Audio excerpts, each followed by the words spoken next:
Hi everybody, Mike Jerrick here. Welcome to another episode of Thought for Food, which is a major feature on the Jerrick Report, which is basically a compilation of stories and TV shows that we've done that we put on fox29.com. Just scroll down to the Jerrick Report.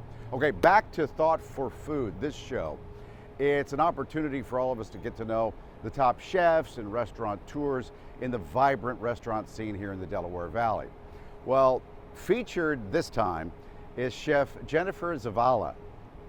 She's so interesting. Besides being a great chef, oh, by the way, she has a brand new restaurant down on East Passyunk in South Philly. It's called Juana Tamale. Yes, I do. Like I said, very interesting character. Now, I want you to watch the whole show, but at least watch until she describes her latest tattoo. She's very much into tattoos. She will show you this tattoo on her leg, and I think it just might blow your mind.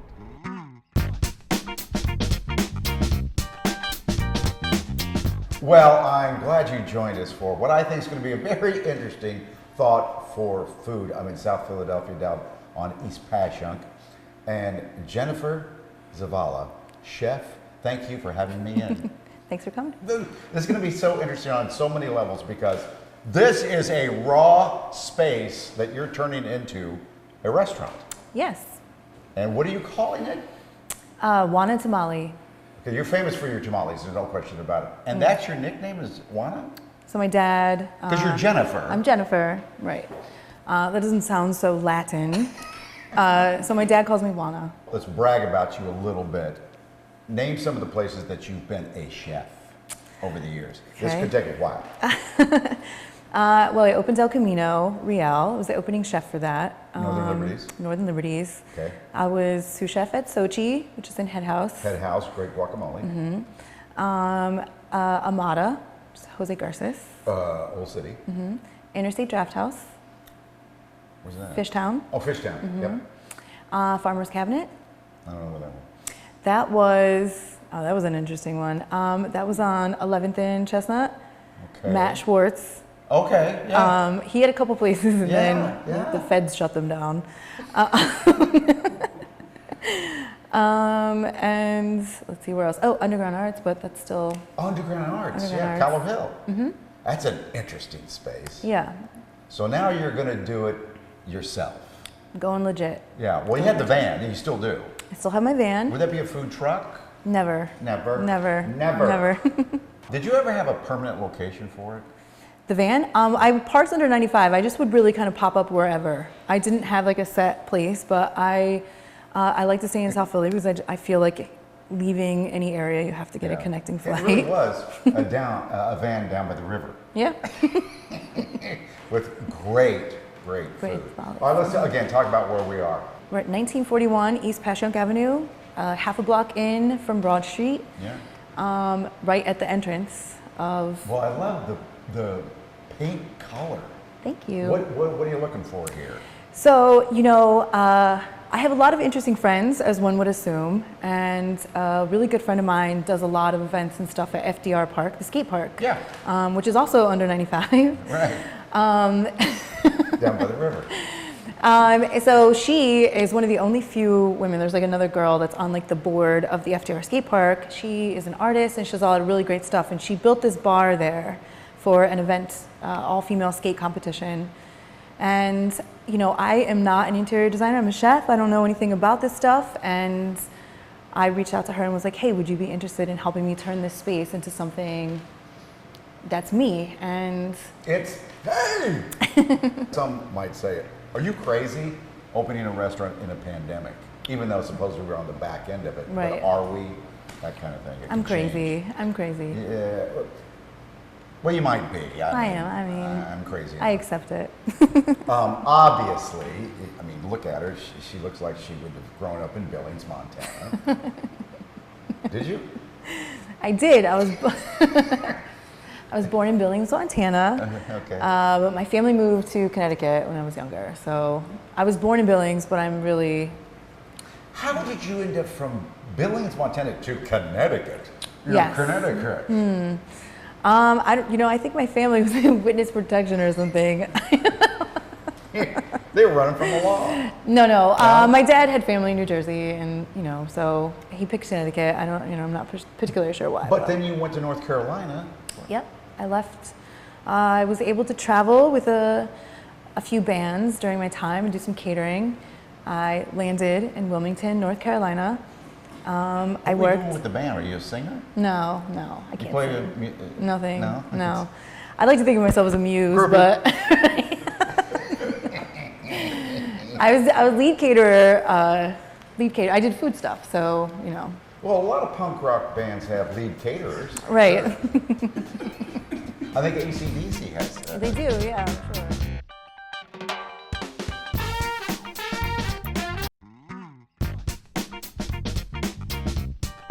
Okay, so you come across the river. Mm-hmm. Are you a South Philly person? Yes. Okay. Yeah. All right. I've been in South Philly 14 years. Right. 14 years. Walkable, you live walkable too? Yes. Okay, because, and I think this is part of the restaurant scene, the parking is not easy down here. It is not. Doesn't that affect how much, well, the flow of traffic and all that? I mean, doesn't it affect the bottom line of a restaurant? I'm like half a block from the train station. True. The bus stops right here. I'm half a block in from Broad Street, so you can park on Broad Street, come over, get your tacos, get your tamales, head back to your car. If you want to park on East Passyunk Avenue, it's a gamble, right? Yeah, Sometimes you look out, you find a great spot. Sometimes you may have to circle around. But I think the benefit of being here is that if you were to park 2-3 blocks away, on your way here, there's great shops to stop and look at, That's or true. things you haven't seen before. Yeah. And right across from me is Pistol del Sur. So people can also get a cocktail over there, 'cause I don't have a liquor license here. Certain liquor, but it is, I can look at it. It's You right can look across at it, the yeah. street. Mhm. And that's a big, nice bar Right. in there as well. And they're super, good friends, and Yeah. encourage that. You can have a cocktail standing outside Okay, waiting. cocktail and a tamale, but you have more than tamales. Yes. What else is going to be on the menu? So I'm gonna have Beardia Tacos, which is a pretty big craze now. Have you had them? It's Birra. IA. Mm-hmm. Okay. How do you spell it? Beardia. Birria? Birria? What is it? So it is I call it the Mexican French dip taco. You dip it? You dip it. Like a French dip sandwich. So it's like a braised beef in a couple different chilies. It's a very specific taste. You cook it in this, in your stock, and you get a consommé. And then you make melted cheese on it. It gets really crispy on the outside. And then you get a consommé and you dip it in there. No. Yeah. Yes. Yeah. I'll be in for that. Yeah. Where did your interest in food start? So I have a really interesting story when I started cooking. We'll be the judge of that. Yeah. I never went to culinary school. I'm self-taught. But I started working in restaurants when I was 15. At the time growing up, 'cause I'm an old lady, restaurants, being a chef wasn't glamorous. It wasn't this thing that you were, admired for walking down the street. It was a lot of degenerates and, kind of people who you wouldn't think would be cooking amazing food for you. Anthony Bourdain wrote a whole book on this about, people who cook your food, right? At the time, it was riffraff, assumably. It's a blue collar job. I did it because I needed to survive. I needed a job, and it was guaranteed that I'd get something to eat at the end of my shift. And I was part of something, got some discipline. Right. And I think once I was able to kind of adapt to that expectation, because there is an expectation when you get in there, I thrived. Yeah. I thrived. The way you talk, it sounds like maybe earlier in your life you were kind of all over the place, or no? Yeah, it was. My family was pretty dysfunctional. Sharing my story sometimes with people, I like to think, you only make excuses for yourself. Those aren't excuses to not do well. The toughest part, the toughest times for I think the toughest was, when you don't have a structured house, a structured home, learning to survive, out in the world, right? You can succumb to certain things, right? You're kind of set up to fail if you don't have good structure from your parents or a stable home. So I think belief in myself was a long journey. It almost sounds like becoming a chef, well, maybe not save your life, but put you on a better track. It definitely saved my life. It did. It definitely did. And I know a lot of chefs have like this, you know, glamorous story nowadays, right? Like, oh, I worked for this famous chef and, you know, I come from a different pedigree, I went to culinary school. Like, this profession has been about providing a service and never about the person who's making your food. And, you know, those circumstances really form you into becoming humble and, you know, finding it within yourself to be accountable. And, you know, having that in my life, I was able to thrive. And now it's a whole different element with social media. Mm-hmm. It's really like, you know, the character of who I am instead of like, I'm still just Jen making you a cheeseburger and tacos, you know? Yeah.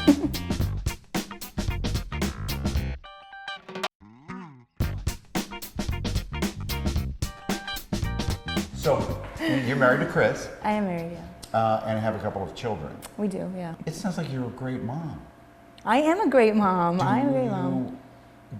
I get the sense that you don't want them to go through what you've been through. Right. In your younger life. Mm-hmm. Gosh, the importance of you becoming a chef is dramatic. Yeah. It's very important. I mean, we don't have a lot of family here. We have no family here.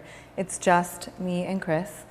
And, you know, I take being a mom very serious when it navigates my life. Like I make, you know, a lot of people when social media is not real, like it's not real. And if I try to be as honest with my followers as possible about who I am.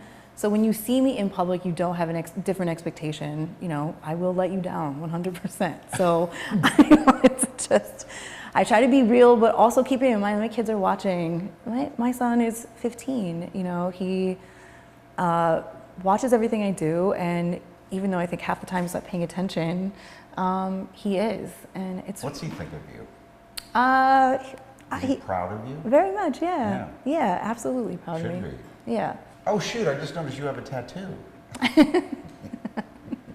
So, I've heard you say, because you've been into the studio and for Good Day Philadelphia before. That's a whole other thing. That's a whole other thing. That you want to be tatted all over your body before you die. I do, yeah. You're halfway there? I'm almost there. Where's yours? No. You got to get one. I don't. Yes. What would I get? A microphone. A microphone. And guess where I put that? You want to know what? I'm getting a Steve Keeley tattoo. I'm not kidding. I'm not kidding. I'm not kidding. I'm not kidding.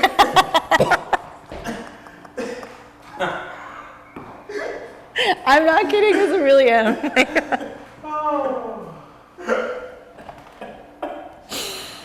I'm really serious. I was actually supposed to go. I went. Have you had COVID? You can't tell me that Steve Keeley is not up there with like Gritty. Oh. He is like the most underappreciated Philadelphia mascot ever. So true. He is. Gritty was based on Steve. I know. I don't know if you knew that or not.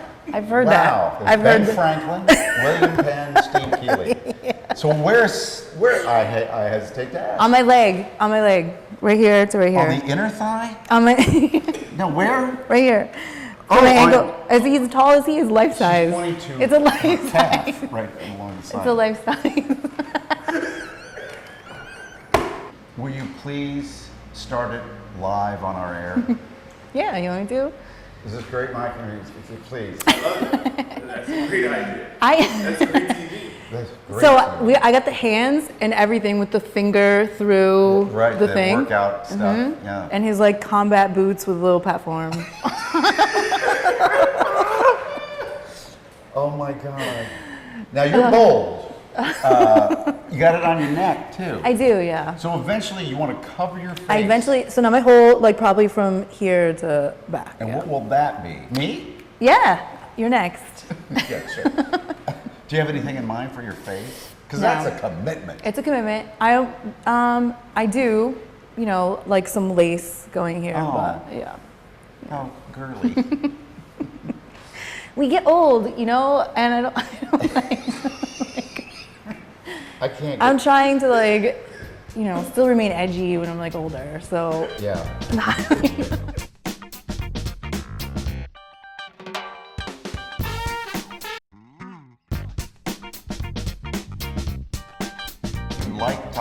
I do like Taco Bell. Who doesn't like Taco Bell? You're like a gourmet chef with tamales and tacos and stuff like I that. guarantee you, every single chef you know eats like shit. Can you say that? I'm so sorry. No, it's okay. We got beeps. Everybody always thinks, first off, I don't cook at home either unless I'm getting paid. Like, you can fend for yourselves. There's oodles and noodles. I'm not cooking unless I get paid. I cook so much food for people all the time that the last thing I want to do is like go home and like try to make myself something. But also, it's impossible to cook small amounts of food. So like as a chef, making 1 cup of rice is really challenging. If you do go out to eat, Yes.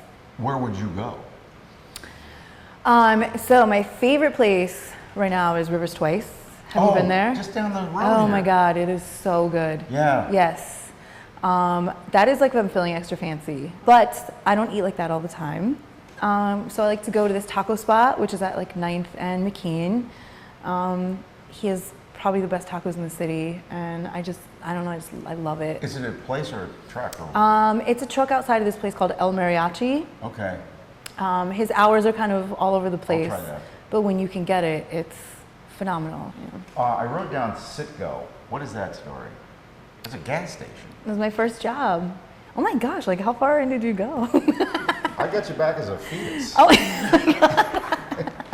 What I'm did you still do the at same size, but so. What did you do at Citgo? So I was like the attendant. I got fired because I like gave my friends like free cigarettes. Women as chefs. That sometimes you've got to be louder Yes. than the men chefs. Yeah. Is that getting any better? No. Really? I mean, kind of, but not really. We're at a turning point though. I think this is a turning point. I think women still have to be more aggressive with their image as a chef. I know a lot of times, especially on social media, I come off very like, well, I'm a tourist, but I'm also like, you know, I did this or I did that. But no one else is saying that. And I do it knowing that there also are not a lot of women that look like me. And there aren't a lot of women who think where they come from can compete in this industry. Because, you know, my experience is here in Philly, there's like a certain top tier pedigree of chefs. And everyone loves them, they have great restaurants and take nothing away from them. But it can be defeating sometimes when you don't come from a pedigree like that or you're not in that group. It can be defeating to think that you won't get appreciated or noticed. Well, that's why I wanted to come and talk to you. Well, thank you. I appreciate you. And we didn't even get into the whole vegan meatball controversy. It was showcased on our program, Good Day Philadelphia. We won't bring that up again. Continued success. Thank you. Good luck with this. Thanks.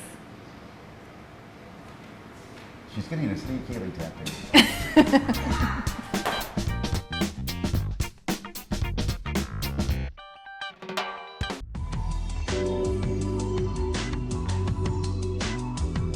So what'd you think of that tattoo?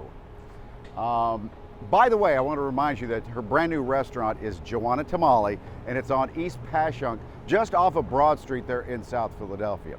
So if you know of a restaurant or a restaurateur that you would like to have me focus on, probably the best way to get a hold of me is on Twitter. My handle is @MikeFox29. Well, thanks for watching, and I'll see you on Good Day Philadelphia.